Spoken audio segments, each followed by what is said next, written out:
Hi everyone, it's Desiree, and I am here with an art journal page. I had gotten some of the Distress Oxide Sprays, and I just wanted to play with them. And plus, I hadn't done an art journal page in a while, and plus, I have been telling a few of my followers, they have been asking for one, and I've been saying, yes, we will get one up on the channel. So here it is finally. Everything just came on into the universe. So now I'm going to do an art journal page. So my focus is going to be the Distress Oxide Sprays. For all of the images here, I just want to play with them, see how they work, and see how much fun I just know that they're going to be. The piece of paper that I am going to use is mixed media cardstock. Now, I do create my own art journal as well. I got that from Vicky. While she uses the punch, I actually use the rings that I get from my local dollar store. I'm starting out here with some squeezed lemonade, and I am then coming in with some picked raspberry, and then I will come in with some spiced marmalade just to fill it up. Now, I could add water to this to get the colors mixing, but I do like those splatters being shown on that page. Now, this mixed media paper comes from one of the Delusions art journals that got destroyed, and I was able to save a bunch of the pages before I had to throw the whole other thing away. It was very upsetting. So I'm going to set that aside to dry. Now I'm using some Bristol paper, and I'm starting out with twisted Citron. And I'm going to come in then with some broken china, and then eventually shaded lilac and wilted violet. Now, what I will say, everybody is correct with all of the videos that I've watched on these sprays. You should clean your nozzle after you use them, shake them well, shake them often, and shake them before every use. So those are my tips and tricks. No different than anybody else. Just you need to shake them a lot to make the dye and the pigment mix, and make sure you do clean your nozzles off after each use, and then they should not clog. How do I know this? I have realized this. I have the Nuvo sprays, and they were all clogged. I was able to clean them, and yes, I chose not to listen to anybody. Please listen. Clean the nozzles when you're done. So those are the two panels that we're going to use for our focal point. So let's get back to our background.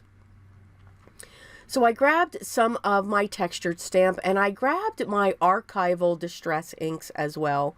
I'm using Spiced Marmalade, and I'm just stamping in the lighter area so that you'll see these dots.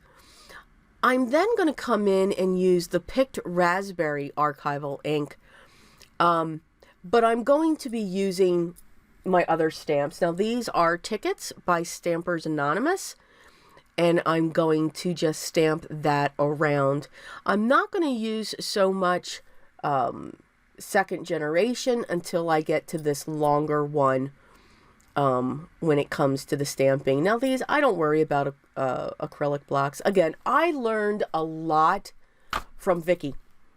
And I can't pronounce her last name. Oh my goodness, Vicky P. I just loved her. I love when she makes a journal. I loved her class that I took through Craftsies. It was wonderful.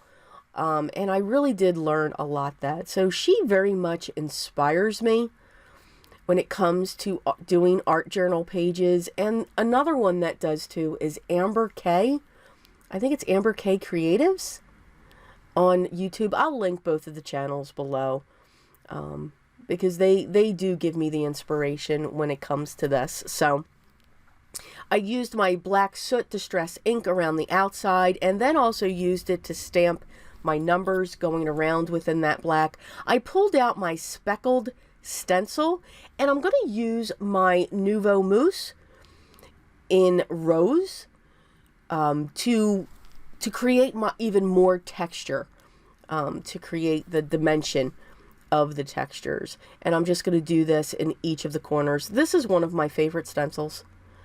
I'm surprised it's still in one piece. But I do so much enjoy, and using the Nuvo mousses, I'm getting a color, and I'm also getting a little bit of a metallic feel onto the page. So a different look as well. So back to our focal points. I'm going to use a stamp and die set, and I will apologize. I have no idea what the name of the company is. If I remember correctly, someone gave this to me, knowing that I love feathers, or after we were talking, they realized that I'm loving feathers. But again, I just don't have the name, so I don't even know if it exists anymore. But if you know it, put it down in the comments and I'll find it, maybe. So I'm just going to add some more spray to some of my feathers just to brighten them up, just to change the texture of them a little bit.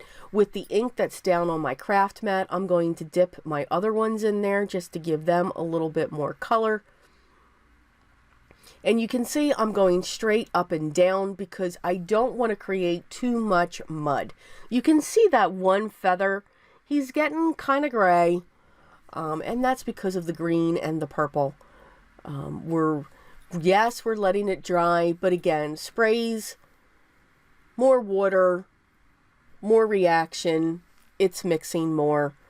So I am getting that grayish brown look to them, which I'm okay, because then they'll just be in the background. They'll be shadows.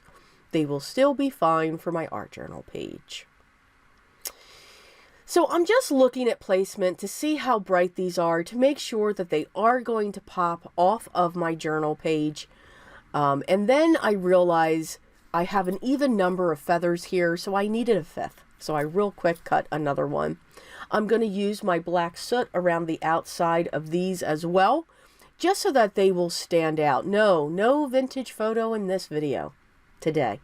I know, it's surprising. I love my vintage photo though. I really do. But I'm starting to like the black soot too. So we'll be seeing that one as well.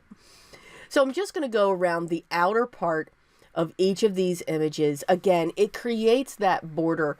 Since these are oxides that I'm using on my page, I'm not using my matte medium because it will react with the matte medium. So because of that, I'm not able to use, my shading effect going along each of my images. So for each one of these, excuse me, there is a stamp, and I'm using Dusty Concord and Faded Jeans to stamp on each of these images. Now for the two large ones, I'm using those two colors. Again, just to get some faint stamping done on that. No, I kept on cleaning that, but realized it's archival ink. So, and that's fine. I'm good with it staining the stamp. I'm okay with it. I know it won't come off. I do apologize. Of course, I've got to have a tickle in my throat right now. Hold on. There we go. So sorry. So for the medium size leaf, I just use the Faded Jeans. And then for the two smallers, I'm going to use the peeled paint, all in the archival inks. And again, just looking to get a hint of those veins, a hint of the movement. We will be pulling those out a little bit more very soon. So again, just playing around with the placement of them, which one should be behind, which one should be above, which one's going to be propped up. I will be using my foam squares so that we get some dimension on our page. And then there's that little guy, he'll be a shadow. This is the sentiment that I chose. I dug into my chipboards. So wander, adventure awaits. How true. I like to wander. Wandering does not mean that we're lost. So I will be using my collage glue to set my pieces in place. I'm sorry, my art glitter glue to set my pieces in place. This will work fine. And then again, I am going to use my foam squares so that I can prop up the two large feathers in place, so that I'll be able to have dimension. Now again, as I said, I do use, I loved the concept that Vicky showed in one of her videos, but I have tons of these clip rings, so those are what I use. So I just use the two holes, and I'll be able to grow my art journals that way. Again, I'm going to prop up this second one.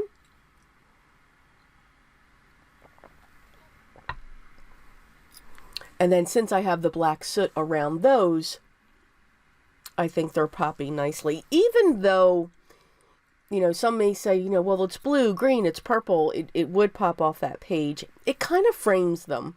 You know, even though the background is shades of your pink, your orange, and your yellow, you still want to make sure that they're defined or outlined in some way. It just helps them to come up off the page.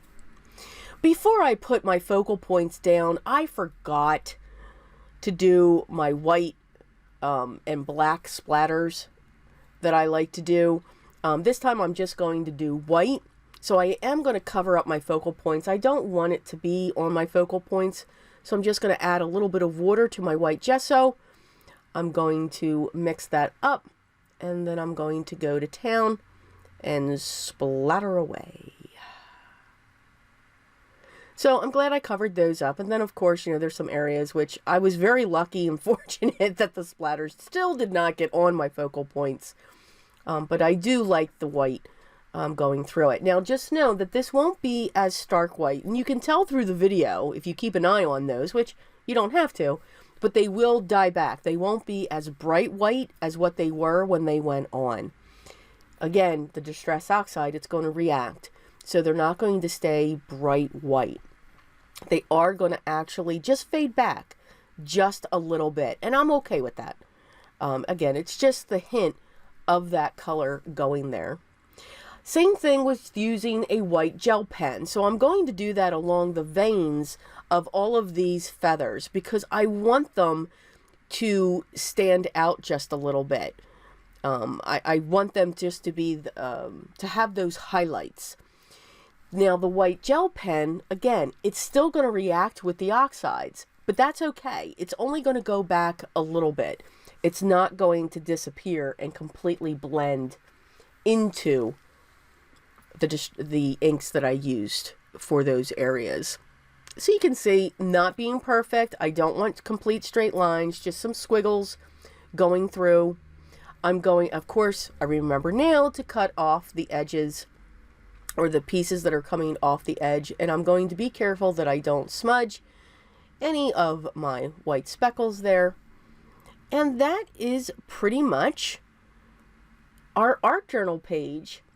I do hope you enjoy it. This was a way for me to clear my head. You know, I keep going. There's so much that's going on. Life tends to get in the way. This is a way for me just to clear that out, clean it, and just have some fun. So I do hope you enjoyed this video. All the products that I used will be linked down below in the video description. If you want to check them out or get some more information on them, that's fine. Also, questions and comments, I love them. Please leave those down below as well, and I will get back to you as soon as I can. I want to thank you so much for watching my video today. If you haven't already, I would love for you to subscribe and tune in for my next video. I hope everyone is having a great day today. Remember, take care, but always remember what's most important for me. Always be creative.